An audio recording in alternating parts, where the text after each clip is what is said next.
The crystal chandelier cast dancing shadows across the marble floor of Lumiere as Karim Al-Fayez adjusted his platinum cufflinks for the third time in 5 minutes.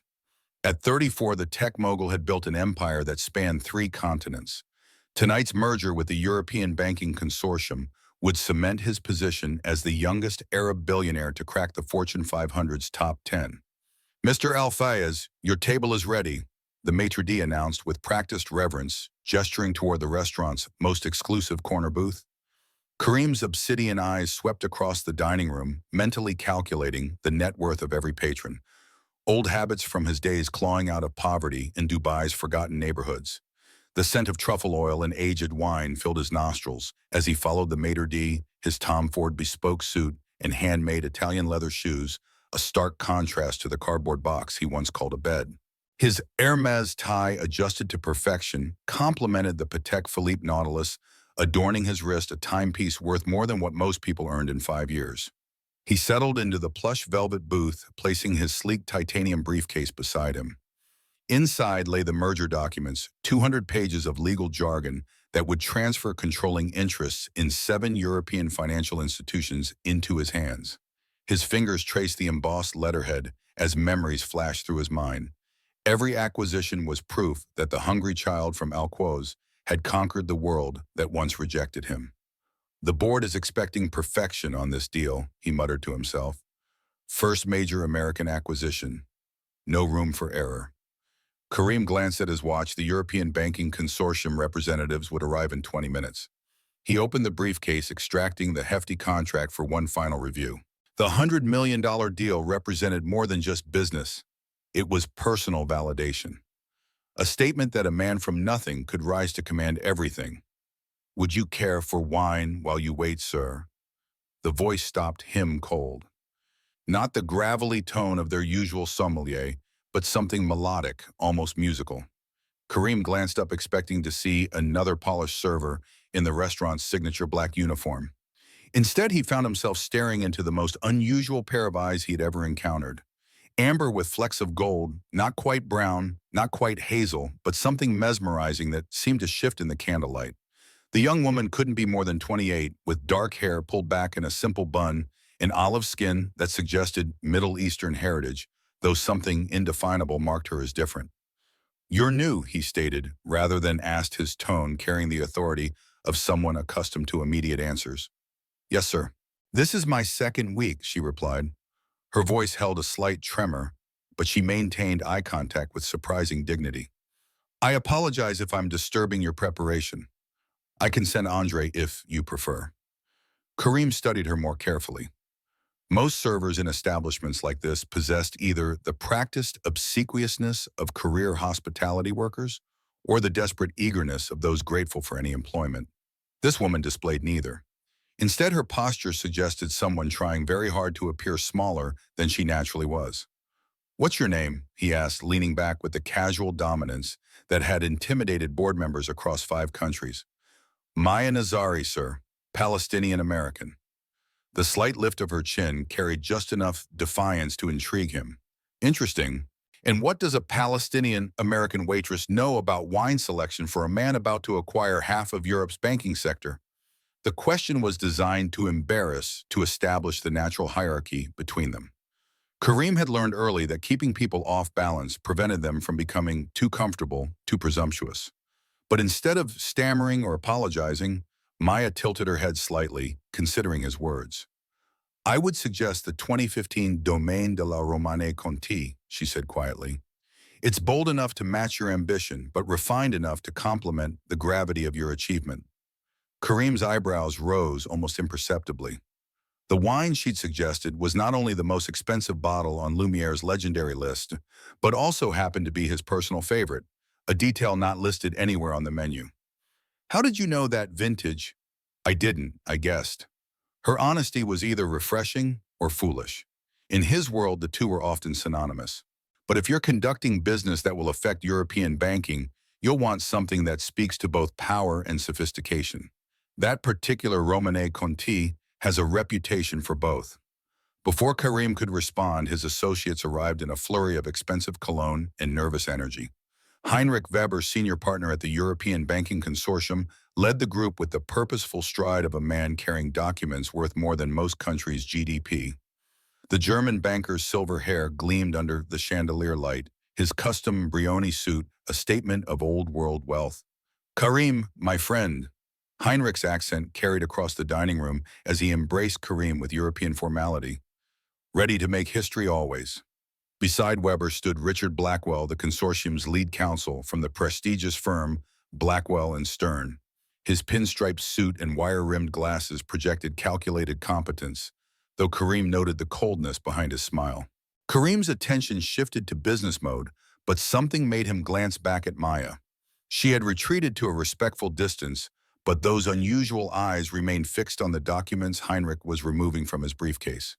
Her expression had changed. The nervous deference was gone, replaced by something that looked almost like alarm. "Gentlemen, shall we begin?" Karim gestured to the seats around the table as Maya approached with their wine selection. As she poured the Romanée Conti, her hands were steady despite their slight tremor earlier. When she reached Heinrich's glass, Karim noticed her pause, almost imperceptibly, her eyes scanning the open contract on the table. "Will there be anything else?" she asked, but her voice carried a different quality now. Less timid, more concerned. "Privacy," Heinrich answered curtly. "This conversation is not for civilian ears." Maya nodded and began to withdraw, but something made Karim call out to her. "Actually, wait." He couldn't explain the impulse, but something in her expression intrigued him. "You mentioned you could guess things about wine. What else can you guess about?" Heinrich shot him a look of confusion, but Karim ignored it. There was something about this woman that didn't fit the simple narrative of a struggling waitress grateful for employment. "I'm not sure I understand, sir." "Documents. Can you read documents as well as you read wine preferences?" The question hung in the air like smoke from expensive cigars. Heinrich shifted uncomfortably, clearly annoyed by the interruption, but Karim found himself genuinely curious about her answer. "I can read, yes, sir." "In how many languages?" The question surprised even him, but those eyes, there was intelligence there that seemed at odds with her circumstances. "5, sir." The table fell silent. Heinrich's associates exchanged glances while Karim leaned forward, genuinely intrigued for the first time in months. 5 languages. A Palestinian-American waitress who knows vintage wine and speaks 5 languages. He reached for the contract, his movements deliberate and theatrical. "How interesting." Before Heinrich could object, Karim held up one section of the document.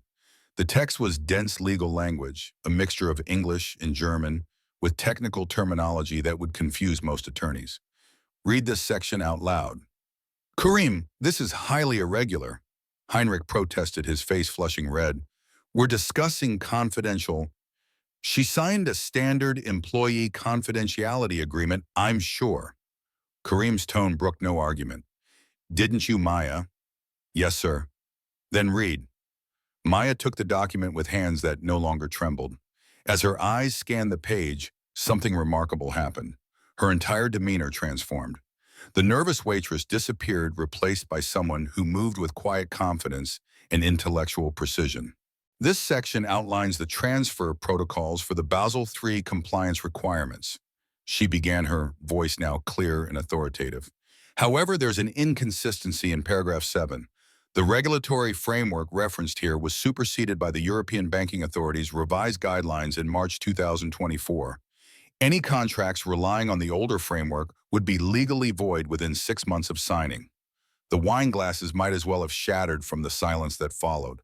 Heinrich's face had gone from red to pale, while his associates frantically rifled through their briefcases. Karim felt something cold settle in his stomach. "What does that mean exactly?" "It means," Maya continued, her voice gaining strength, "that whoever drafted this contract is either incompetent or deliberately trying to create a legal loophole that would invalidate your acquisition after you've already transferred the funds." Heinrich shot to his feet. "This is preposterous." A waitress questioning documents prepared by... "She's right."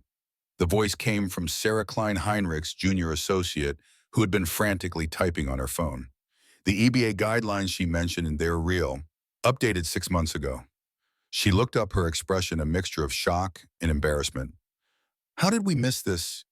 The restaurant seemed to spin around Kareem as the implications crashed over him. $100 million. That's what he would have lost if he'd signed the contract without this discovery. $100 million saved by a waitress who supposedly just knew how to carry plates. Everyone out. Kareem's voice was quiet but carried the finality of a judge's gavel. Weber, we're done for tonight.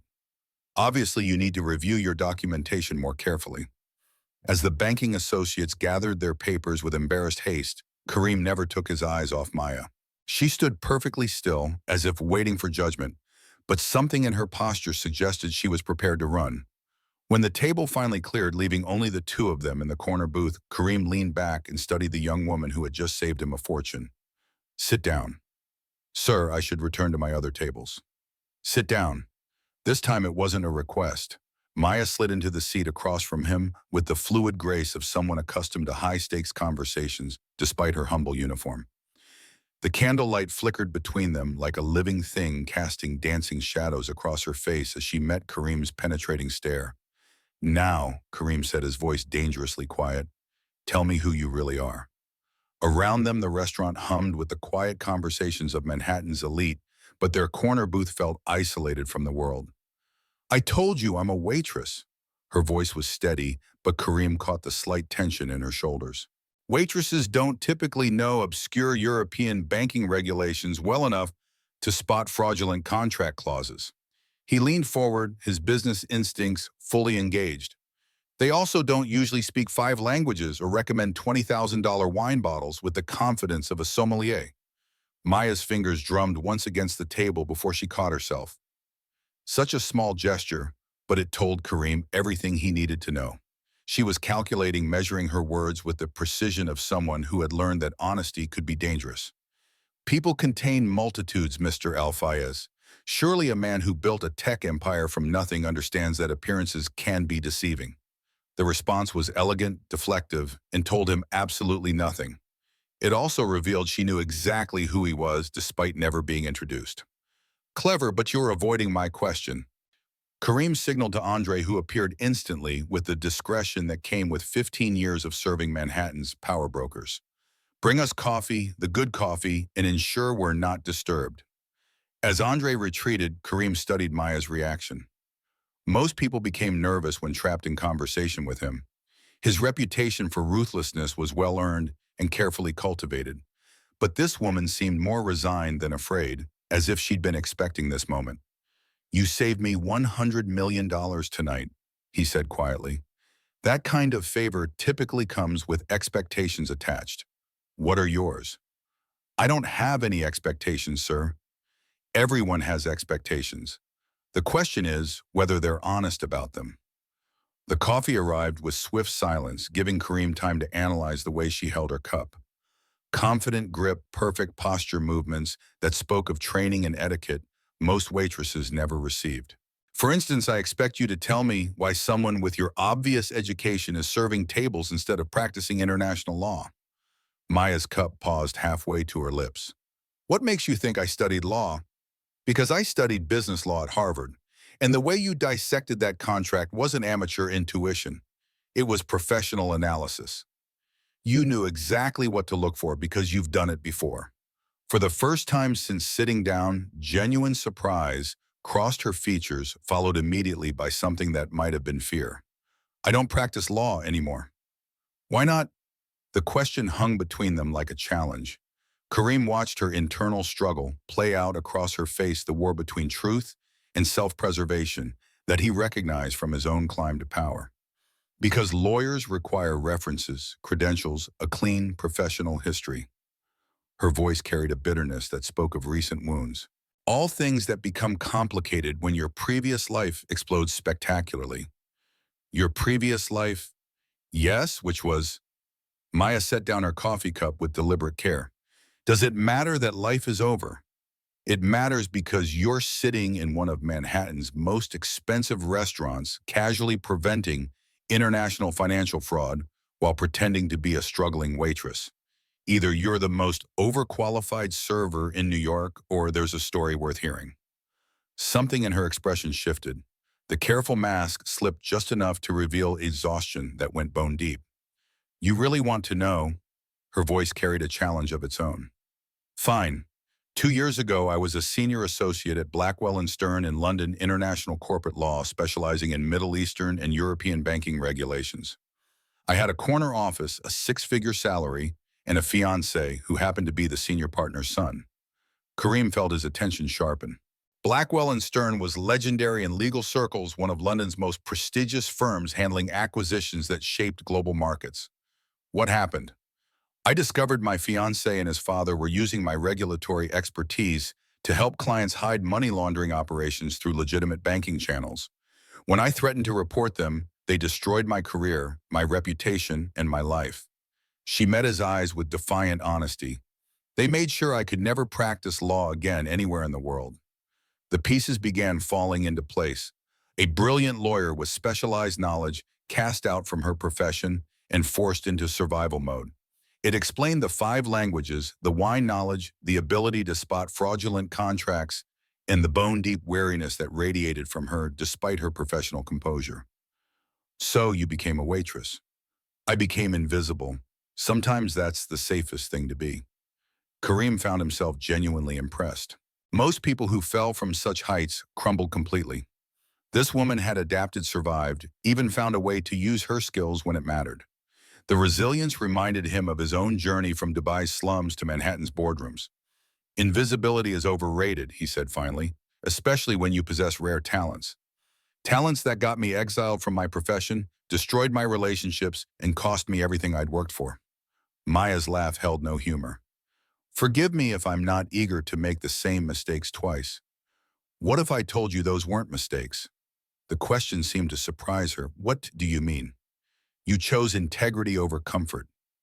You chose truth over security. In my experience, those are rarely mistakes, even when they're expensive. For a moment, something vulnerable flickered across her features. Easy to say when you're worth billions. Integrity doesn't pay rent. No, but it does something more valuable. It reveals character. And character, Maya, is the rarest commodity in my world. The way she looked at him then made Kareem realize the conversation had shifted into territory he hadn't intended to explore. This wasn't just professional curiosity anymore. Something about her combination of strength and vulnerability was awakening instincts he'd buried years ago beneath ambition and calculated relationships. "Why are you telling me this?" she asked quietly. "Because I think we might be able to help each other." "I'm not interested in charity, Mr. Al-Fayez." "Good, because I'm not offering any." Kareem leaned forward, his voice taking on the tone that had closed billion-dollar deals. "I'm offering a job." The words seemed to echo between them. Maya's expression cycled through surprise, suspicion, and something that might have been hope before settling into careful neutrality. "What kind of job?" "The kind that uses your actual skills. I need someone who understands international banking law. Someone who can spot the kind of trap that nearly cost me 9 figures tonight. Someone who isn't already owned by the financial institutions I'm acquiring. You need a lawyer. I need your specific expertise and your specific perspective." Kareem paused, letting the offer sink in. "The question is whether you're ready to stop hiding behind invisibility and start using your talents again." Maya stared at him for a long moment, and Kareem found himself actually nervous about her answer. When had the opinion of a waitress become important to him? What would be expected of me? Due diligence on acquisitions, contract review, regulatory compliance, the same work you did in London, except this time you'd be working for someone who values honesty over convenience. And the salary, Kareem named a figure that made her eyes widen despite her attempt to maintain composure. It was more than generous, it was transformative. The kind of offer that could rebuild a life. That's a substantial offer for substantial work. "I don't make small investments, Maya, in businesses or people." The weight of his words settled between them. This wasn't just about employment. It was about resurrection, a chance to reclaim the life that had been stolen from her, to use her brilliance for something meaningful again. "I'd need to think about it," she said finally. "Of course, but don't think too long." Kareem rose from the table, leaving payment that would cover both their evening and a generous tip for the staff. Opportunities like this don't wait indefinitely. As he prepared to leave, something made him turn back. Maya was still seated, staring at the contract pages Heinrich had left behind her expression unreadable. "One more thing," Kareem said. "What you did tonight, spotting that fraud. Why did you speak up? You could have stayed invisible. Let me sign the contract, avoided getting involved." She looked up at him with those unusual amber eyes, and for a moment the careful walls she'd built around herself seemed to crack. "Because I've seen what happens when good people get destroyed by others' greed. I couldn't watch it happen again, even to a stranger." The honesty in her voice hit him like a physical blow. In his world of calculated relationships and strategic alliances, such genuine concern for another person's welfare was rarer than diamonds. "Think about my offer, Maya, but remember sometimes the greatest risk is not taking one at all." He left her sitting in the candlelight, surrounded by the evidence of her brilliance and the promise of a future that seemed impossible just hours before. And for the first time in years, Kareem Al-Fayez found himself hoping someone would say yes to him rather than simply expecting it. 3 days passed before Maya found herself standing outside the gleaming glass tower that housed Al-Fayez Technologies. The building stretched toward the Manhattan sky like a steel and crystal monument to ambition, its surface reflecting the city's relentless energy. She'd walked past it twice, gathering courage before finally approaching the security desk in the pristine marble lobby. "I have an appointment with Mr. Al-Fayez," she told the security guard, smoothing her one professional blazer with nervous fingers. It was 3 years old and showed the careful maintenance of someone who couldn't afford to replace it, but it was clean and pressed. The elevator ride to the 52nd floor felt endless. Through the glass walls, Manhattan spread out below, like a circuit board of light and movement. She tried to ignore the way her reflection looked small and uncertain against the backdrop of Kareem's empire. When the doors opened, she stepped into a reception area that belonged in an architectural magazine. Everything was sleek lines and expensive materials designed to intimidate and impress. The receptionist, a stunning woman who looked like she'd stepped off a fashion runway, barely glanced up from her computer. "Maya Nazari to see Mr. Al-Fayez," Maya announced, proud that her voice remained steady. "He's in a meeting, you can wait." The dismissal was polite but absolute. Maya settled into one of the leather chairs that probably cost more than her monthly rent and tried not to fidget. Through the floor-to-ceiling windows, she could see other office towers stretching toward the horizon, each one representing dreams and ambitions and fortunes won and lost. "Miss Nazari." She looked up to find a tall man in his mid-40s approaching, his smile warm and genuine. Unlike everyone else she'd encountered in the building, his demeanor suggested actual human warmth, rather than corporate polish. "I'm David Chen, Mr. Al-Fayez's business partner and oldest friend. He asked me to speak with you while he finishes his call with Tokyo." David led her down a hallway lined with modern art and past offices where serious-looking people conducted the business of global finance. His office, when they reached it, was marginally less intimidating than the reception area, but still spoke of significant success.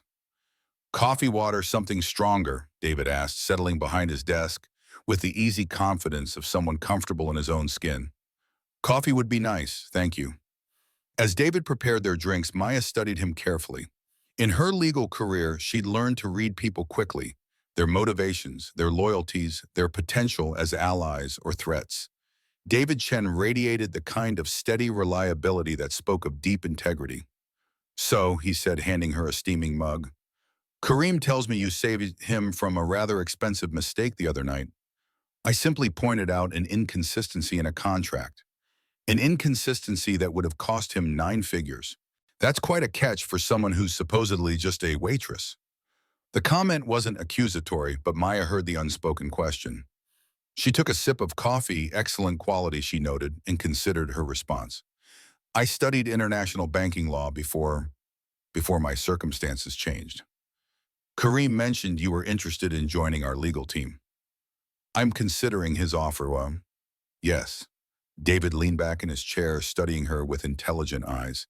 "Can I be frank with you, Miss Nazari? Please. Kareem Al-Fayez is one of the most brilliant business minds I've ever encountered. He's also one of the most driven, demanding, and occasionally ruthless people you'll ever meet. He expects excellence, demands loyalty, and has no patience for mediocrity or deception." Maya felt her spine straighten. "Are you trying to discourage me from taking the position?" "On the contrary, I'm trying to prepare you for what working with him will be like." David's expression grew serious. But I'm also wondering why someone with your obvious qualifications is serving tables instead of practicing law. The question hung between them like a test. Maya had prepared for this conversation, practiced different versions of the truth that might satisfy curiosity without revealing too much. But something about David's straightforward manner encouraged honesty. I made enemies in London, powerful enemies who ensure I can't practice law anywhere in the world. What kind of enemies? The kind who don't forgive whistleblowing even when it prevents criminal activity. David nodded slowly as if her answer confirmed something he had suspected. That actually makes me feel better about recommending you. Really, why? Because it means you chose principle over profit. In our business, that kind of integrity is rarer than you might expect. He stood and moved to the window, gazing out at the city below. Kareem built this company from nothing, you know. Started with a laptop and a dream in a studio apartment in Brooklyn. Every acquisition, every merger, every success has been earned through intelligence, determination, and an absolute refusal to compromise his principles. That's impressive. It's also lonely. Success at his level tends to attract people with ulterior motives. Employees who want access to his wealth, women who want his status, business partners who want his connections. David turned back to face her. What he needs, what the company needs, is someone who values competence over personal gain. Before Maya could respond, the office door opened and Kareem strode in with the confident energy that seemed to precede him everywhere. Today he wore a charcoal suit that probably cost more than she'd made in 6 months of waiting tables, but it was his presence that filled the room rather than his expensive clothing. Maya, thank you for coming. His attention focused on her with laser intensity. I trust David has been entertaining you with embarrassing stories about my early failures. Just establishing context, David replied with a grin. I was telling Miss Nazari about your commitment to integrity in business dealings. Ah, the integrity speech. That means he likes you. Kareem settled into the chair next to Maya close enough that she caught the subtle scent of his cologne, something expensive and distinctly masculine. Have you had time to consider my offer? The directness of the question shouldn't have surprised her, but Maya found herself momentarily tongue-tied. This close, she could see the intensity in his dark eyes, the sharp intelligence that had built an empire in something else. A hint of vulnerability that he probably didn't realize he was revealing. I have several concerns, she said finally, such as references for one. As I mentioned, my previous employers aren't likely to provide positive recommendations. I don't need their opinions. I need your skills. Professional credentials are less important than proven competence. You've already demonstrated both your legal expertise and your integrity. What else concerns you? Maya took a breath, gathering courage for the conversation she'd been dreading. The salary you mentioned is far above market rate for someone with my employment history. It makes me wonder what additional expectations might be involved. The question hung in the air like smoke. David's eyebrows rose slightly and Kareem's expression grew very still. When he spoke, his voice carried a coldness that reminded Maya exactly how dangerous it could be to misjudge powerful men. Let me be absolutely clear, Miss Nazari.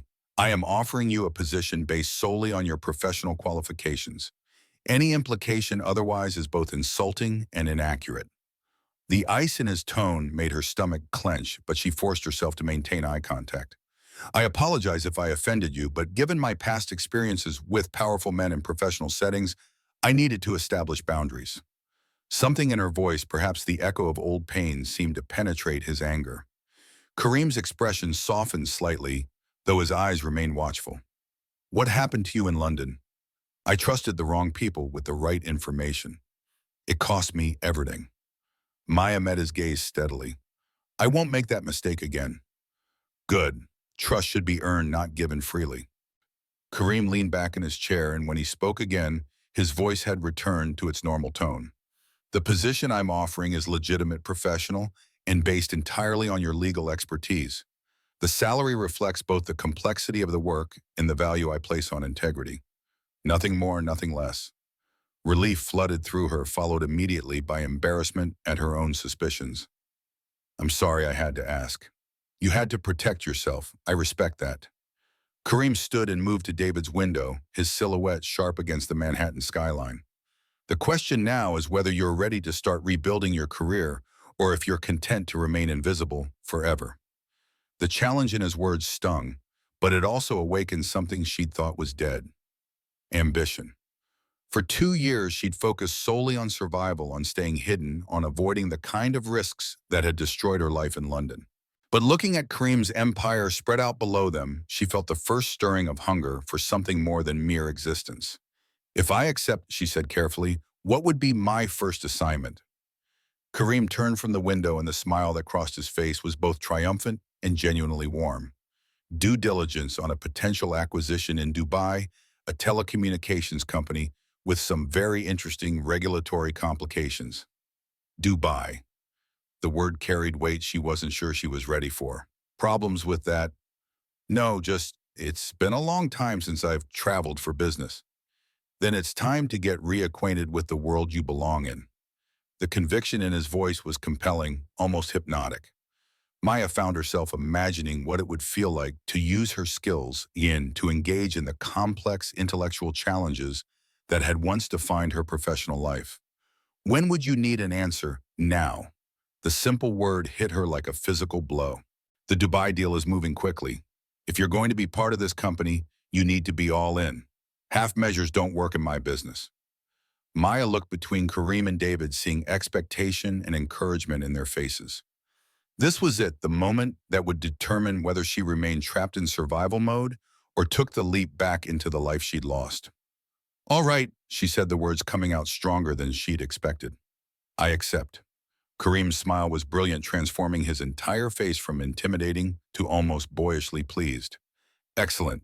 David will handle the employment paperwork and arrange your travel documents. We leave for Dubai tomorrow night."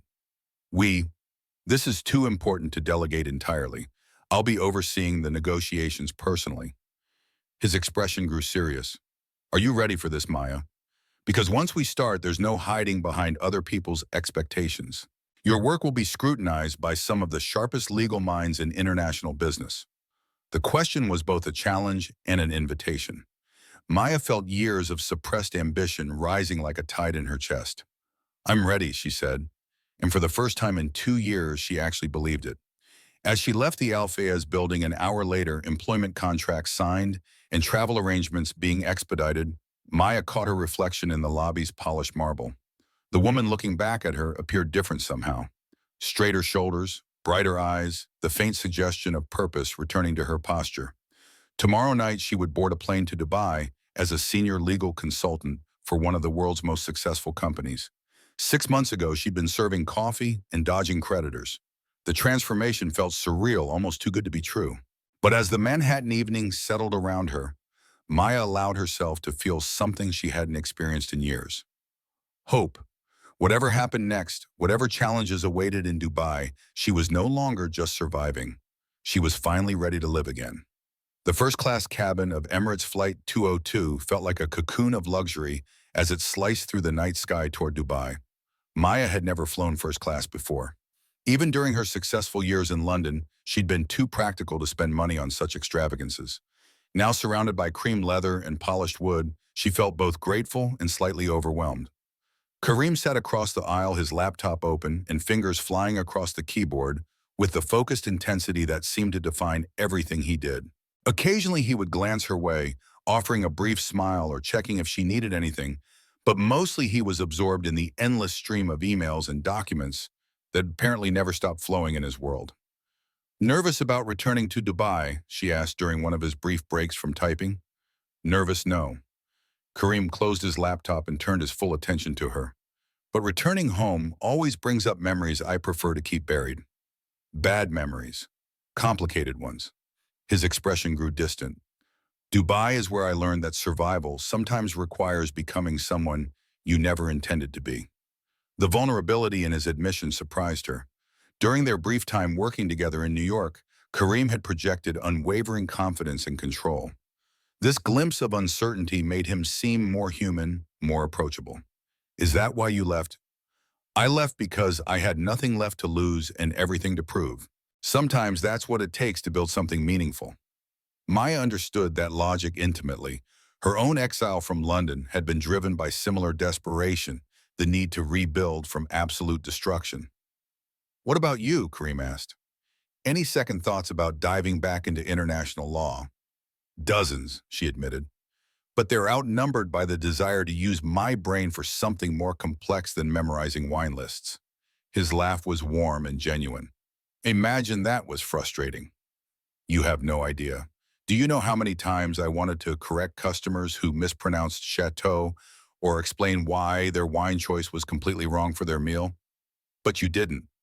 No, invisible people don't correct their betters. The bitterness in her own voice surprised her.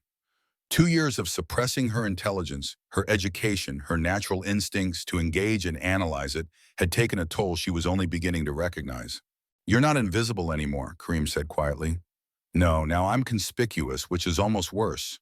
Your legal team in Dubai is going to wonder why you hired someone with no references in a mysterious employment gap.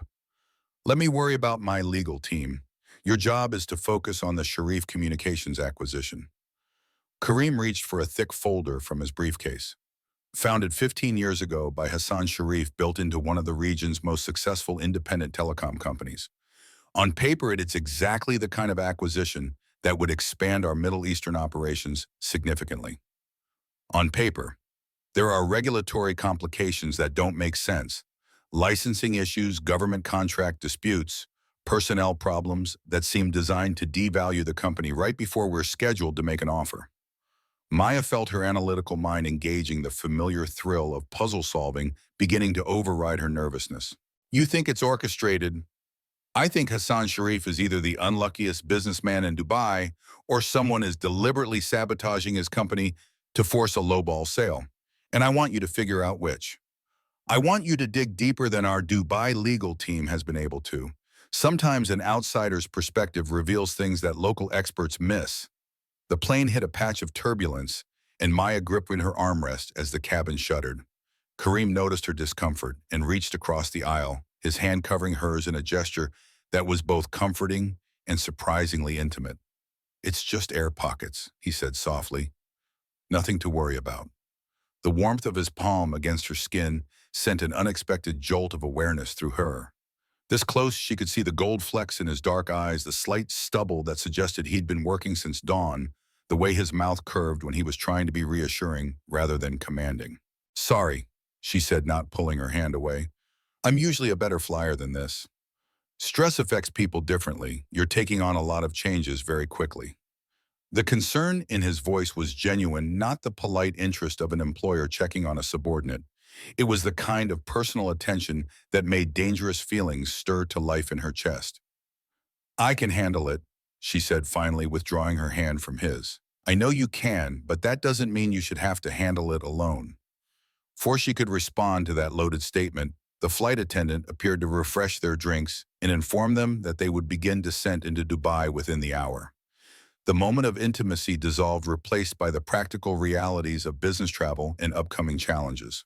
But as Maya looked out the window at the lights of the Persian Gulf beginning to appear below, she couldn't shake the memory of Kareem's hand on hers, or the way his concern had felt both professional and deeply personal. The Dubai International Airport was a monument to global connectivity and Middle Eastern ambition. Even at midnight, it bustled with the energy of a city that never truly slept. As they moved through customs and toward the waiting car service, Maya marveled at the mix of traditional and modern that defined everything around them. First time in the UAE, Kareem asked as their driver navigated through traffic toward the city center. First time anywhere in the Middle East, actually. My parents immigrated to America when I was very young. Then you're in for an experience. Dubai is unlike anywhere else in the world. It's what happens when unlimited ambition meets unlimited resources. Through the car windows, the city revealed itself in layers of light and shadow. Traditional souks nestled alongside gleaming skyscrapers, while luxury hotels rose from the desert like monuments to human determination. It was beautiful and overwhelming and completely foreign, yet something about it felt familiar in a way she couldn't explain. It suits you, Maya said without thinking. What do you mean, the city? It's ambitious, successful, but also slightly untamed, like it's still becoming whatever it's meant to be. Kareem studied her profile as she gazed out at the passing skyline. That's a surprisingly accurate assessment from someone who's been here for all of 30 minutes. I'm good at reading between lines. It's part of being a lawyer. Former lawyer, current legal consultant, he corrected with a small smile. I'm reclaiming my professional identity. Remember, the hotel, the Burj Al Arab, appeared before them like something from a fantasy novel, its sail-shaped silhouette illuminated against the dark Persian Gulf. Maya had seen pictures, of course, but the reality was breathtaking. We'll be staying in the royal suite, Kareem said casually as they entered the opulent lobby. It has separate bedrooms and a full office setup for our work. The clarification was unnecessary but appreciated. Despite his assurances about the professional nature of their relationship, being alone with Kareem in one of the world's most romantic cities felt charged with potential complications. The Hassan Sharif meeting is scheduled for 10 tomorrow morning, he continued as they rode the elevator to their floor.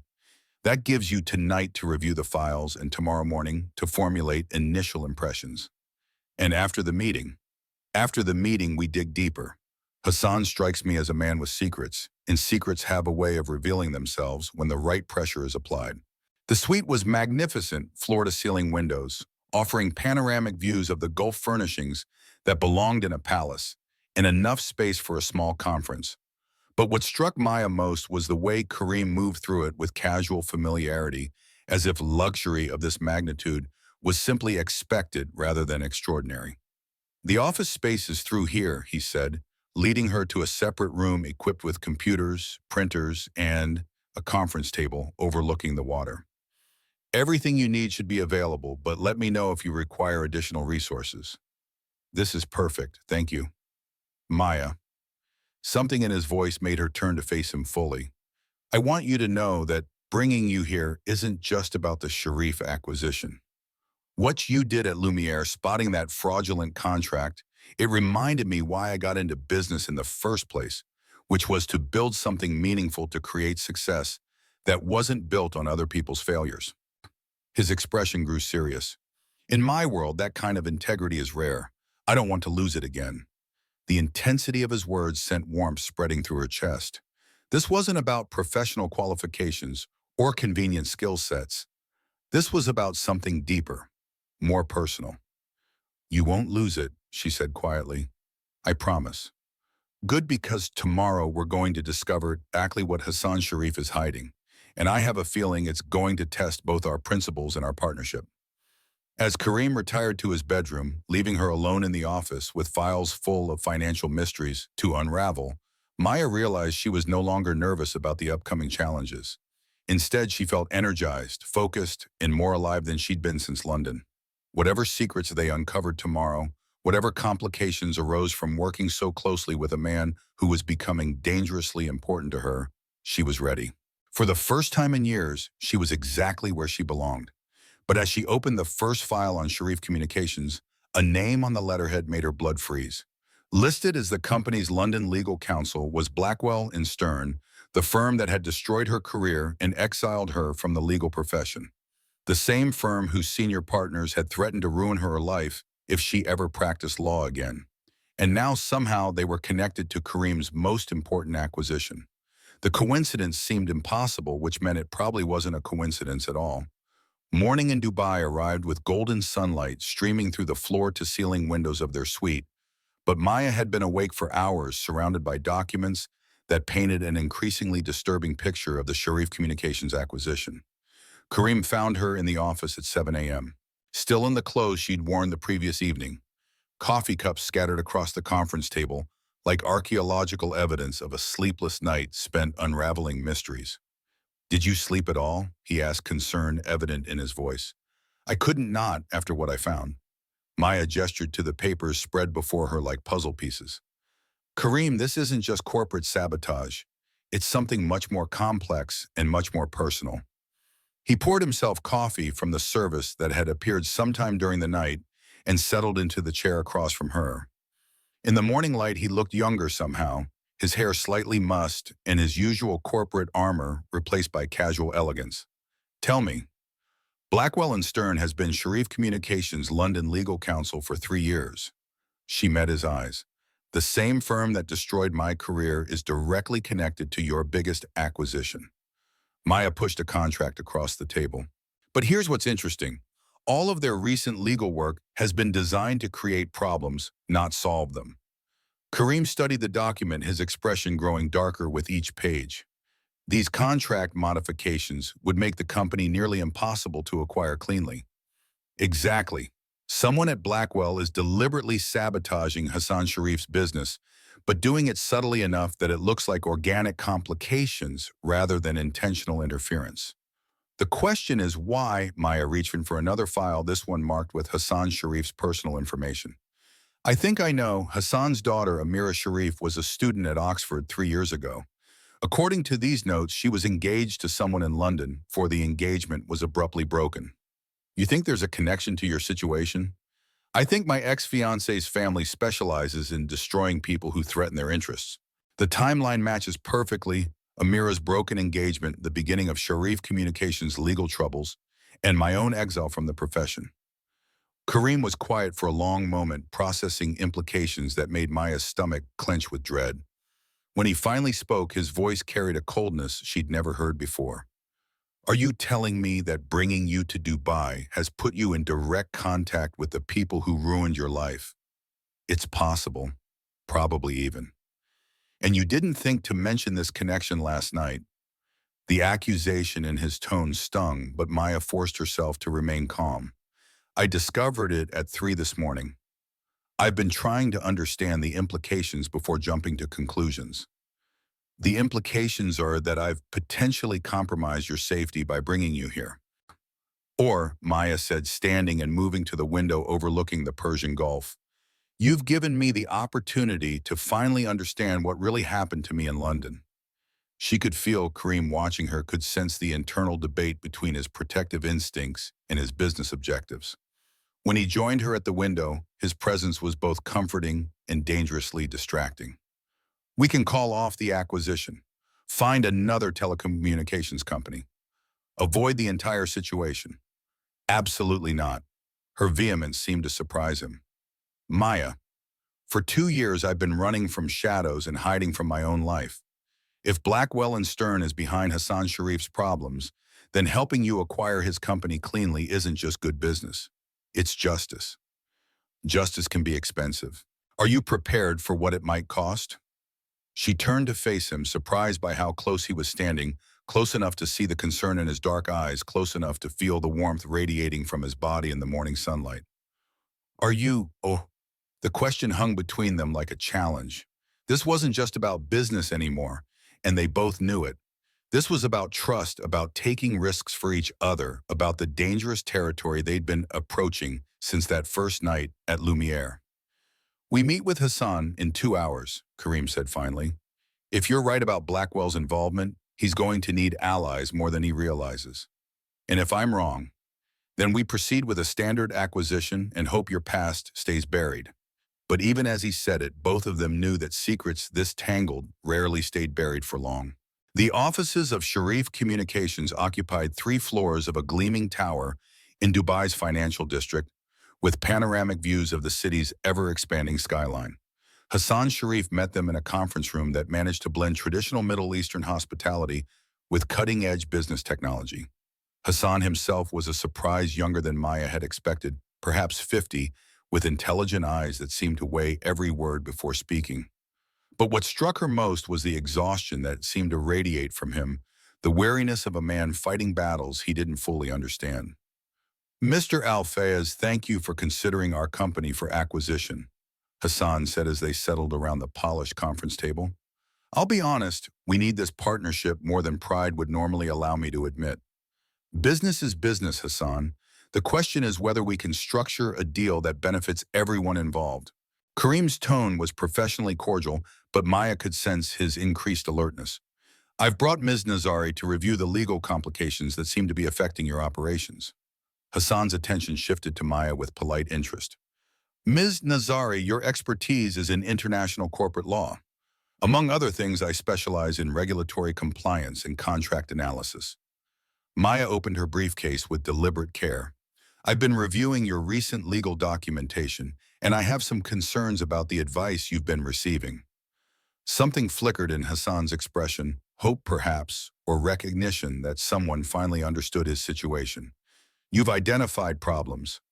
I've identified patterns. Your London legal counsel has been creating obstacles rather than removing them, contract modifications that invite regulatory scrutiny, licensing applications that contain deliberate errors, partnership agreements structured to fail. Hassan's face went pale. That's, that's exactly what I've been suspecting, but I couldn't prove it. Why would your own lawyer sabotage your business? Kareem asked, though Maya suspected he already knew the answer. Because they're not really my lawyers, Hassan said quietly. 3 years ago, my daughter Amira was studying at Oxford. She became engaged to a young man from a prominent London legal family. The engagement ended badly with accusations and threats, and suddenly this prestigious firm was offering their services at rates I couldn't refuse. Blackwell and Stern, Maya said. Hassan's surprise was genuine. You know them. Unfortunately, yes. They destroyed my career when I threatened to expose their money laundering operations. The conference room fell silent except for the gentle hum of air conditioning and the distant sounds of Dubai traffic. Hassan stared at Maya with dawning understanding, while Kareem's expression grew dangerously cold. James Blackstone, Hassan said finally. That was the name of Amira's fiancé. When she discovered he was using her to gain access to our family's business connections, she broke the engagement. He threatened to ruin us both. And he's been systematically doing exactly that, Maya confirmed, using legal expertise to create problems that would force you into a desperate sale, probably to associates of his who would acquire your company at a fraction of its true value. Can you prove this? Kareem asked. Maya reached for her laptop and pulled up the analysis she'd been working on since dawn. Every contract modification, every regulatory complication, every licensing issue can be traced back to advice from Blackwell and Stern. The pattern is clear once you know what to look for. More importantly, Hassan said, his voice gaining strength, can you fix it?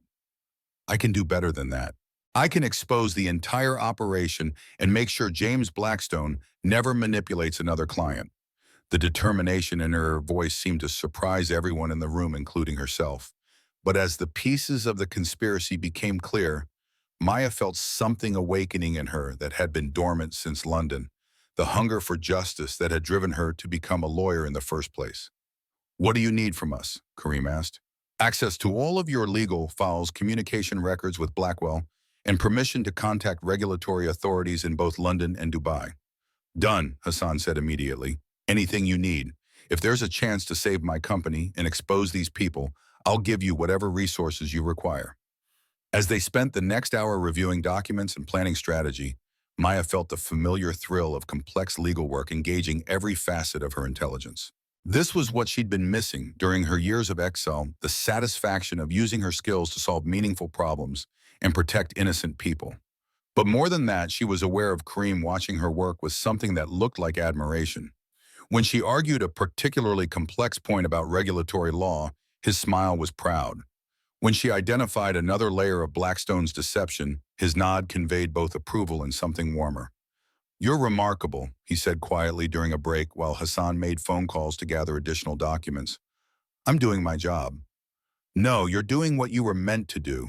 This is who you really are, isn't it? Not the invisible waitress, not the cautious survivor, but the brilliant, fierce advocate who fights for justice. The admiration in his voice made something flutter dangerously in her chest. I'm the same person I've always been. Maybe, but now I'm seeing all of you. Before she could respond, Hassan returned with an expression of grim satisfaction. I've been in touch with 2 other business owners who used Blackwell and Stern over the past 3 years. Both experienced similar patterns of legal sabotage, followed by mysterious acquisition offers from London-based investors. It's a systematic operation, Maya said. They identify successful Middle Eastern businesses, infiltrate their legal processes, create artificial problems, then arrange for associates to acquire the companies at distressed prices. Which means, Kareem added, that stopping them isn't just about saving Hassan's company, it's about exposing an international fraud operation. The magnitude of what they were facing settled over the room like a challenge. This wasn't simply a business acquisition anymore. It was a battle against the same forces that had destroyed Maya's life and were now threatening other innocent people. So, Hassan said, what's our next move? Maya looked between the 2 men who were now depending on her expertise, feeling the weight of responsibility and the thrill of purpose. combining into something powerful and transformative. "We give James Blackstone exactly what he deserves," she said. "We expose everything." But as she spoke the words, Maya couldn't shake the feeling that their fight was just beginning, and that James Blackstone wouldn't surrender his profitable conspiracy without consequences that none of them were prepared for. The call came at midnight, shattering the focused quiet of their Dubai hotel suite, where Maya had been working for 18 straight hours to build their case against Blackwell and Stern. Kareem answered on the second ring, his voice immediately alert despite the late hour. "Al-Fayez." Maya watched his expression change from professional attention to cold fury as he listened to whoever was on the other end. When he finally hung up, the silence in the room felt ominous. "That was my security team in New York," he said quietly. "Someone broke into my office tonight. Nothing was stolen, but every file related to the Sharif acquisition was photographed." The implications hit Maya like ice water in her veins. "They know we're on to them. It gets worse. David received a call an hour ago from someone claiming to represent your former employers in London. They're threatening legal action if you continue practicing international law." Fear and anger warred in her chest, but anger won. After 2 years of hiding, of accepting defeat, of letting James Blackstone's threats control her life, Maya felt something snap into place that felt like her old self returning. "Let them threaten. We have evidence of systematic fraud affecting multiple companies across 2 continents. A few intimidation tactics aren't going to stop us now. Maya, these people destroyed your career once. They could try." She stood and moved to the window overlooking Dubai's glittering skyline, gathering courage from the city's audacious confidence. "But this time I'm not alone, and this time I have proof of what they've been doing." Kareem joined her at the window, his presence both protective and encouraging. "Are you sure about this? Once we move forward, there's no going back to invisibility." "I don't want to be invisible anymore. I want to be exactly who I was always meant to be, a lawyer who fights for justice no matter how powerful the opposition." The conviction in her voice seemed to surprise them both. But as she spoke the words, Maya realized they were true. The scared, defeated woman who had fled London was gone, replaced by someone stronger and more determined than she'd ever been before. "Then we finish this," Kareem said. "All of it." The next morning brought Hassan Sharif to their suite with news that confirmed their worst fears and best hopes simultaneously. His daughter Amira had arrived from London overnight, carrying evidence that would transform their business dispute into an international legal case. Amira Sharif was 25, beautiful in the way that suggested both intelligence and strength, and she radiated the kind of quiet fury that came from being systematically betrayed by someone she had trusted with her heart. "Ms. Nazari," she said, settling into the conference room chair with determined grace, "my father tells me you're the lawyer James Blackstone tried to destroy. Former lawyer, current legal consultant, and yes, James and his father made it very clear that I would never practice law again if I exposed their money laundering operations." "Ah, then you understand exactly what kind of man I was engaged to." Amira opened her briefcase with the precise movements of someone who had planned this moment carefully. "I brought copies of everything: personal emails, business communications, recorded phone conversations, 3 years worth of evidence that James has been using our relationship to infiltrate and sabotage Middle Eastern businesses." The documents Amira spread across the table were devastating email threads discussing the Dubai project and neutralizing competition through legal channels. Recorded conversations where James bragged about manipulating clients into vulnerable positions, financial records showing payments from mysterious London investors to Blackwell and Stern for consulting services that coincided with each business sabotage. This is conspiracy, fraud, and extortion operating across international boundaries. Maya said, her legal mind cataloging charges even as her personal satisfaction grew. "With this evidence, we can not only clear your father's company, but expose the entire operation." "There's more," Amira said quietly. "James didn't just target our family's business. He's been collecting information about dozens of successful Middle Eastern entrepreneurs, their families, their personal relationships. He's building a database of potential targets for future operations." Kareem's expression had grown progressively darker as he reviewed the evidence. "This isn't just fraud, it's systematic economic warfare disguised as legal services." "Which means," Maya added, feeling pieces of a larger puzzle clicking into place, "that James Blackstone isn't just a corrupt lawyer. He's the center of an international conspiracy designed to destabilize and acquire Middle Eastern businesses through legal manipulation. The magnitude of what they were facing settled over the room like a storm cloud. This wasn't simply about saving Hassan's company or clearing Maya's professional reputation. They were confronting a sophisticated operation that had probably affected hundreds of people and millions of dollars in fraudulent acquisitions. "So, what do we do?" Hassan asked. Maya looked around the table at the faces depending on her expertise, feeling the weight of responsibility and the thrill of purpose combining into something transformative. "We do what James Blackstone never expected," she said. "We fight back with the truth." As Maya reached for her phone to begin coordinating with the regulatory authorities in London and Dubai, it buzzed with an incoming message. The text was from an unknown number, but the content made her blood run cold. "Tell Al Fayez we have an offer he can't refuse. The Sharif deal is poisoned. Walk away now or we'll expose everything including his past in Dubai. You're not the only one with secrets, Ms. Nazari." She looked up to find Karim watching her, his expression unreadable. "What is it?" Maya handed him the phone without a word. As he read the message, something flickered across his face, not fear, but something darker, more complex. "It seems Mr. Blackstone has decided to join us in person," Karim said, his voice dangerously soft. "He's arriving in Dubai tomorrow." "What does he mean about your past?" Maya asked, unable to keep the question inside. Karim's eyes met hers, and for a moment she saw vulnerability beneath the confident exterior. "Everyone has secrets, Maya, even me." The tension in the room shifted, charged with new questions and unspoken concerns. Whatever victory they had been celebrating moments before now felt premature. James Blackstone was coming to Dubai, and he was bringing threats that extended beyond professional intimidation.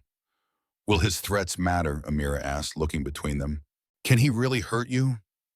"The question isn't whether he can hurt us," Karim replied, his gaze still locked with Maya's. "The question is whether what we're fighting for is worth the pain." As the room fell silent, Maya realized they had reached a crossroads that would define not just their professional relationship, but something much more personal. Whatever secrets Karim was hiding, whatever past James Blackstone threatened to expose, they were about to become part of this increasingly complex battle. And somehow Maya knew that nothing between her and Karim would ever be the same again. The Dubai night had fallen hours ago, but sleep remained elusive. Maya stood on the balcony of their suite, watching the city lights reflect off the Persian Gulf. Behind her, the door slid open and Karim joined her at the railing, his presence a silent acknowledgement of the conversation they could no longer avoid.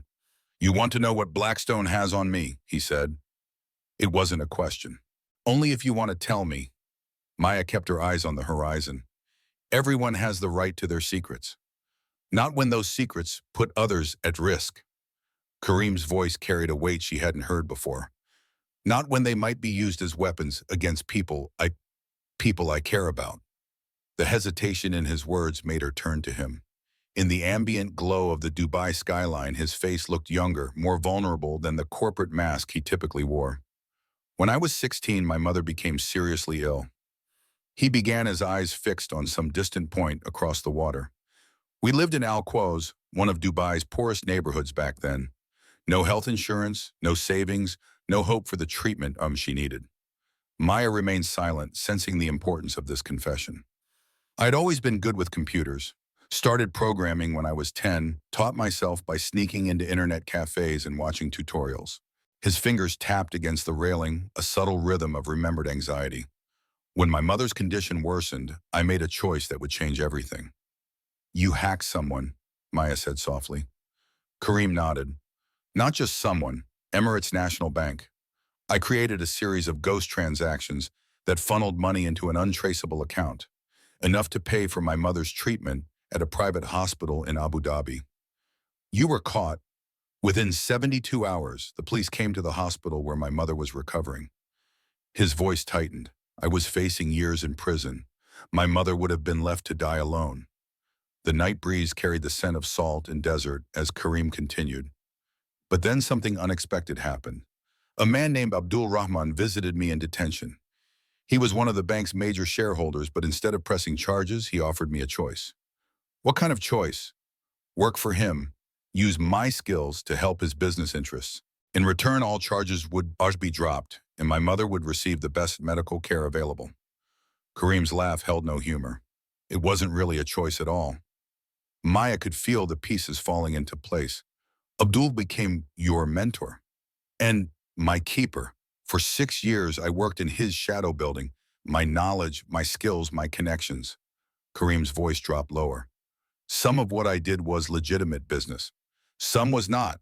Abdul's interests extended into areas that existed in legal gray zones or sometimes well beyond them. Did your mother recover? She lived 3 more years. Enough time to see me start to succeed, not enough to see me break free. His face hardened. When she died, I used everything I had learned from Abdul, the legitimate and the illegitimate, to start my own company. I leveraged his connections while carefully extracting myself from his more questionable enterprises. Maya processed this revelation, measuring it against the man she thought she knew. And Blackstone discovered this history. James Blackstone's threat isn't about exposing a teenage hacking incident. It's about revealing the work I did for Abdul, work that could still have legal implications even now. Kareem finally turned to face her. My entire empire is built on a foundation that could crumble if the wrong details emerged. The vulnerability in his eyes struck Maya deeply. This wasn't the confession of a man seeking absolution. It was the warning of someone trying to protect her from the blast radius of his past.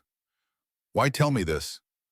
Because you deserve to know what you're risking by standing with me against Blackstone. His hand found hers on the railing, his touch tentative, almost apologetic. You've already lost one career because of men who abuse power. I won't let you lose another because of my mistakes. Maya looked down at their hands and back to Kareem's face. Is that what you think I am? Someone who runs at the first sign of trouble? I think you're someone who has already paid too high a price for other people's crimes. Then you don't know me as well as you think you do. Maya's voice strengthened with each word. I didn't become a lawyer to defend only the innocent and unblemished. I became a lawyer to fight for justice even when it's complicated, even when it's messy. She could see the surprise register in his expression, followed by something deeper, more profound. Besides, she continued, what Blackstone is doing isn't just about you or me. It's about dozens of business owners being systematically targeted because of their heritage. If we back down now, who will stop him? Kareem studied her face for a long moment. You're not what I expected, Maya Nazari. Neither are you, Kareem Al-Fayez. She squeezed his hand once before releasing it. Now we have work to do before Blackstone arrives tomorrow. I suggest we get started. As they turned back toward the suite, Maya felt something shift between them. A new understanding built not on the perfect images they had tried to project, but on the flawed human reality of who they truly were. And somehow that felt stronger than any professional bond could ever be. The conference room at Al-Fayez Technologies' Dubai office hummed with tension. Maya sat beside Kareem at the head of the polished table, acutely aware of the high stakes of this confrontation. Across from them, James Blackstone adjusted his Savile Row suit with the casual arrogance of a man accustomed to intimidating others into submission. At 35, James possessed the cold good looks of old British aristocracy. Blonde hair, perfectly coiffed blue eyes, calculating thin lips perpetually curled into something between a smile and a sneer. Beside him sat his father, Alexander Blackstone, the founder of Blackwell and Stern. Where the son projected youthful arrogance, the father exuded patrician authority, his silver hair and immaculate appearance belying his 68 years. I appreciate you agreeing to meet, Alexander began, his British accent crisp and precise. I believe we can resolve this situation amicably without unnecessary complications for all involved. Kareem leaned back in his chair, projecting a relaxed confidence that Maya knew masked intense focus. By situation, I assume you mean your systematic campaign to defraud Middle Eastern businesses through legal manipulation. James's smile tightened. That's quite an accusation, Mr. Al-Fayez, one that could be considered libelous without substantial evidence. Evidence like this, Maya slid a folder across the table. Emails detailing your strategy to create artificial regulatory problems for Sharif Communications. Or perhaps these recorded conversations where you discuss forcing distressed sales to your investment partners. On the color drained from James's face as he flipped through the documents. Alexander remained impassive, though Maya noticed the slight tightening around his eyes. Where did you get these? James demanded.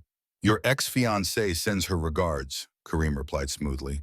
Amira Sharif has quite a memory for details and apparently a talent for record-keeping. Alexander placed a restraining hand on his son's arm before addressing Maya directly. Ms. Nazari, I'm surprised to see you practicing law again, given our previous understanding about the consequences of such actions. I'm not practicing law, Mr. Blackstone. I'm consulting on a specific business matter. Maya maintained steady eye contact, refusing to be intimidated. Though I'm curious which regulatory body you plan to complain to this time. The same ones who will be reviewing evidence of your firm's systematic fraud. Alexander's expression didn't change, but something cold flickered in his eyes. Let's dispense with the theatrics, shall we? We all know how these matters typically resolve. Everyone has secrets they'd prefer to keep buried, some more damaging than others. He turned to Kareem. Your relationship with Abdul Rahman, for instance. The early funding of Al Fayez Technologies through channels that might not withstand regulatory scrutiny. The creative accounting practices during your company's first 3 years. Kareem's face remained perfectly composed. Is there a point to this recitation of allegations, or are you simply demonstrating the depth of your research? The point, Mr. Al Fayez, is that mutually assured destruction benefits no one. Alexander steepled his fingers. We're prepared to restructure the Sharif Communications contracts to facilitate your acquisition. In return, we ask only for your discretion regarding certain business practices you may have misinterpreted. And Miss Nazari's professional future could be restored. James added his tone, suggesting he was offering an extraordinary favor. We could issue a formal retraction of previous complaints, clear the path for her reinstatement to the bar. Everyone walks away satisfied. Maya felt a surge of anger at their assumption that her principles could be bought so easily, but she kept her expression neutral, waiting for Kareem's response. Kareem was silent for a moment, then leaned forward, his voice dropping to a near whisper. You know what I've learned in business, Mr. Blackstone. The most dangerous negotiating position isn't when you have nothing to lose. It's when what you stand to gain matters more than what you might lose. He stood slowly, commanding the room with his presence. You've miscalculated. Whatever damage you think you can do to my reputation or my company pales in comparison to the satisfaction I'll take in watching you answer for your crimes. Alexander's composed facade cracked slightly. Be reasonable, Al Fayez. No one emerges unscathed from this kind of conflict. Your board of directors might question your judgment when certain details of your past emerge. Perhaps, but you see, unlike you, I've never pretended to be something I'm not. Kareem's smile was cold. I built my company despite my past, not by hiding it. Can you say the same? James stood abruptly. This is absurd. You're throwing away a perfectly reasonable compromise because of what, some misplaced sense of justice, or is it something else? His gaze shifted between Kareem and Maya with sudden understanding. Ah, I see. How touching. The billionaire and the disgraced lawyer united against the system. I think we're finished here, Maya said, rising to her feet. We've only just begun, Maya. James's voice dripped with malice. You think you destroyed your career the first time, wait until we're done with you now. Are you recording this meeting, James? Maya asked calmly. The question seemed to catch him off guard. What? I asked if you were recording this meeting because we are. She gestured to the discreet camera in the corner of the room. And threats like the one you just made tend to strengthen obstruction of justice charges when combined with evidence of systematic fraud. Alexander stood adjusting his tie with precise movements that betrayed his anger. This conversation is over. My son sometimes speaks impulsively, but our position remains unchanged. Consider carefully what you're risking, both of you. As the Blackstones gathered their materials to leave, Alexander paused at the door. One last thing, Mr. Al Fayez. Abdul Rahman sends his regards. He was quite interested to hear about your current difficulties. The door closed behind them, leaving Kareem and Maya in silence. The mention of Abdul's name hung in the air like a physical threat. That went about as expected, Kareem said, finally, his voice tight. They're desperate, Maya replied. Those threats were a tactical mistake. They've confirmed they're aware of their own criminality. The mention of Abdul wasn't a mistake, it was a warning. Kareem ran a hand through his hair, a rare gesture of agitation. If they've contacted him, This just got considerably more complicated. Is he still powerful? Abdul, he practically owns half of Dubai's private sector, and he has never been fond of loose ends. Kareem's expression darkened, which is exactly what I became when I left his organization. Maya moved closer, placing a hand on his arm. Then we accelerate our timeline. We need to file complaints with the regulatory bodies today, not next week. Maya, you don't understand. Abdul doesn't operate within regulatory frameworks. The buzz of Kareem's phone interrupted him. He glanced at the screen, his expression shifting from concern to alarm. What is it? Maya asked. It's David. There's been a security breach at our New York headquarters. Someone accessed our secure servers and downloaded financial records dating back to the company's founding. Maya felt a chill run through her. Blackstone didn't wait for us to respond to his threats. No, he didn't. Kareem's voice had gone dangerously quiet. And if those records become public, everything I've built could collapse overnight. What do we do? For a moment, Kareem looked genuinely uncertain, an expression Maya had never seen on his face before. Then his features hardened into resolve. We fight back. But first I need to move you somewhere safe. If they're willing to attack my company this directly, you could be their next target. I'm not hiding, Kareem, not again. Maya's voice was firm. Whatever happens next, we face it together. The look he gave her contained emotions too complex to name gratitude, admiration, and something deeper that neither of them was ready to acknowledge. Together, then. He squeezed her hand once. But we need to move quickly. The next 24 hours will determine everything. The next morning broke with news that sent shockwaves through Dubai's business community. The headline in the Financial Times read, Al Fayez Technologies under investigation, SEC probes founder's past. Similar stories appeared in the Wall Street Journal and Bloomberg, each detailing allegations about Kareem's early business practices and connections to Abdul Rahman. The effect was immediate. Al Fayez Technologies stock plummeted 30% within hours of the market opening. Board members began calling emergency meetings. Investors threatened to pull funding. From the temporary command center they'd established in a private wing of the Burj Al Arab, Kareem watched the unfolding chaos with eerie calm. They're more efficient than I expected, he said, scanning the articles on multiple screens. These stories are too coordinated to be coincidental. Maya nodded grimly. Blackstone has press connections, and they've clearly been preparing this attack for some time. David's face appeared on the main video screen, his expression grave. The board is demanding answers, Kareem. 3 major investors have already announced they're reconsidering their positions. Tell them I'll issue a statement within the hour, Kareem replied, his voice steady despite the crisis.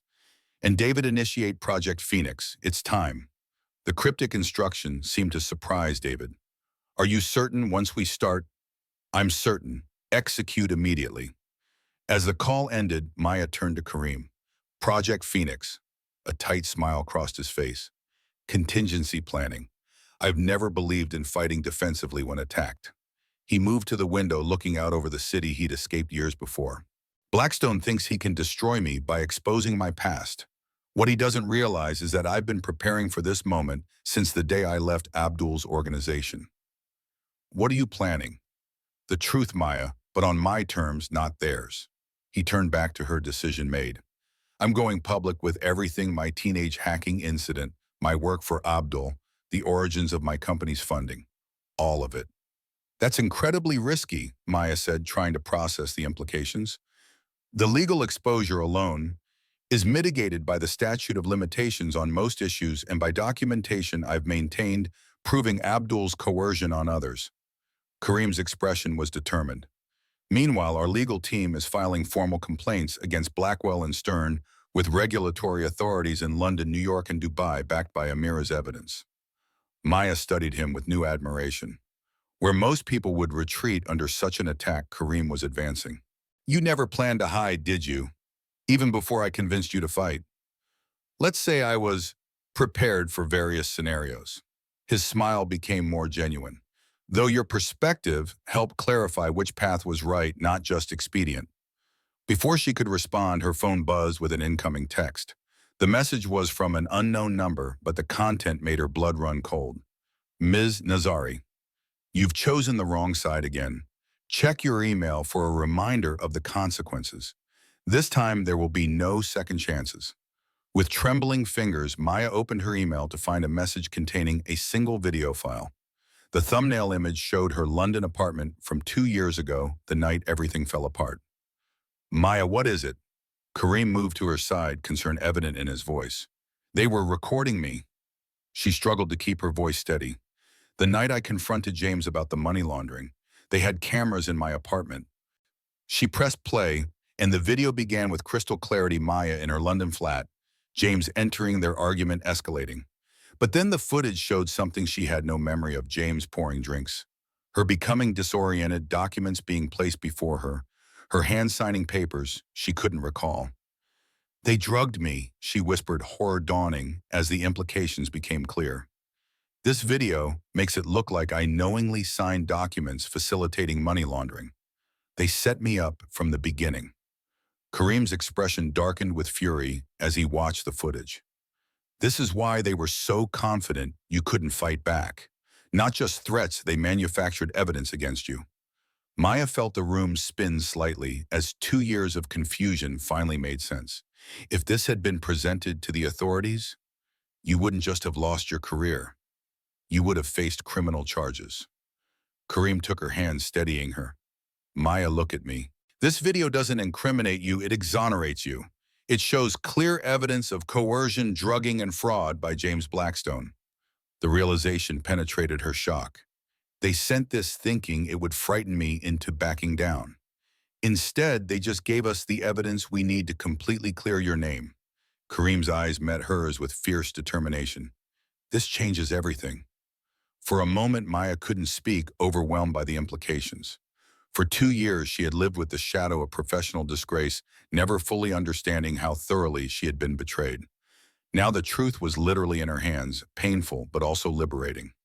We need to add this to our regulatory filings immediately, she said finally, professional instincts reasserting themselves. And contact the London Bar Association. Kareem nodded, then hesitated. Maya, before we take the next step, are you absolutely certain? Once we go public with both our stories, there's no returning to anonymity for either of us. Maya thought about the waitress uniform hanging in her New York apartment, the years of hiding, the constant fear of discovery. Then she thought about the woman she had glimpsed in herself these past few days, the advocate, the fighter, the person who refused to let injustice stand unchallenged. I've never been more certain of anything, she said. Let's finish this.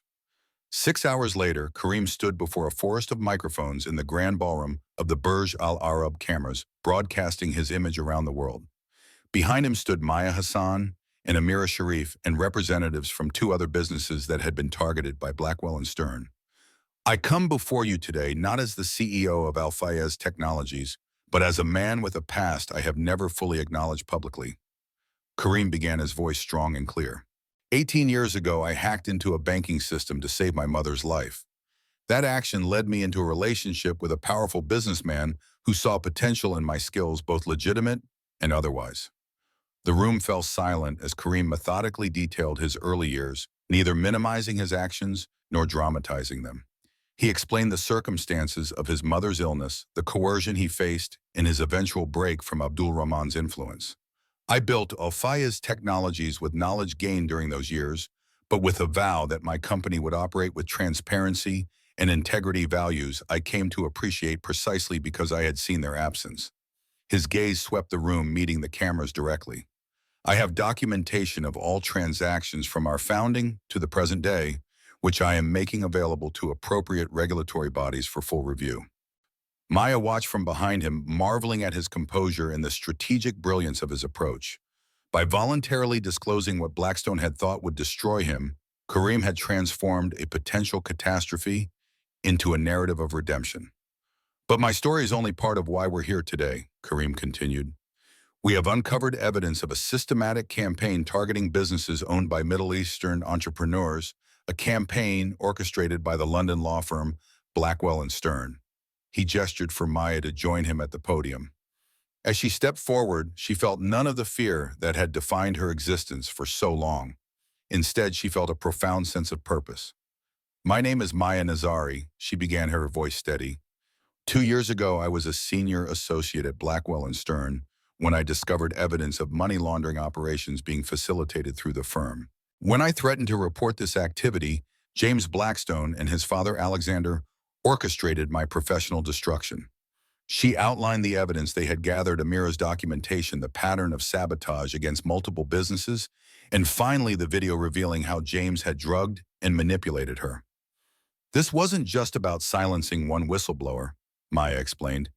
It was part of a larger operation targeting businesses with Middle Eastern ownership or connections, creating artificial legal problems, then forcing distressed sales to their investment partners. As she finished speaking, Hassan Sharif and the other business owners each shared their experiences, creating a damning picture of systematic discrimination and fraud spanning multiple years and countries. The press conference ended with Kareem's announcement that Al-Fayez Technologies was establishing a legal defense fund for businesses affected by similar practices, with Maya appointed as its director. We stand here today not just to defend ourselves, but to ensure that justice extends to all entrepreneurs, regardless of their heritage or connections, Kareem concluded. Thank you. As they left the podium amid a barrage of questions from the press, Maya felt Kareem's hand find hers, squeezing once in silent support. Whatever came next, regulatory investigations, potential legal challenges, the uncertain future of their professional relationship, they would face it together. For the first time since she had fled London in disgrace, Maya felt not just hope, but triumph. The truth finally spoken aloud had set her free. 3 months later, Maya stood at the window of her new corner office in the Al-Fayez Technologies building in Manhattan, watching autumn leaves swirl across Central Park. Behind her, the door opened quietly as Kareem entered, carrying 2 cups of coffee. "The London Bar Association called," he said, placing 1 cup on her desk. "Your license has been officially reinstated with a formal apology for their failure to properly investigate the circumstances of your departure from Blackwell and Stern." Maya accepted the coffee with a smile that still held traces of disbelief at how completely her life had transformed. In Blackstone, James was arrested in London this morning. The Serious Fraud Office has charged him with 27 counts, ranging from evidence tampering to money laundering. Kareem's satisfaction was evident. Alexander is cooperating with authorities, apparently trying to save himself at his son's expense. Charming family, and Sharif Communications. The acquisition is proceeding smoothly now that all the artificial regulatory issues have been cleared. Kareem moved beside her at the window. Hassan has agreed to stay on as regional director. He has quite a talent for telecommunications innovation when not being systematically sabotaged. Maya nodded, taking in the autumn skyline. So much had changed since that night at Lumiere, when she had recognized a fraudulent contract and spoken up instead of remaining invisible.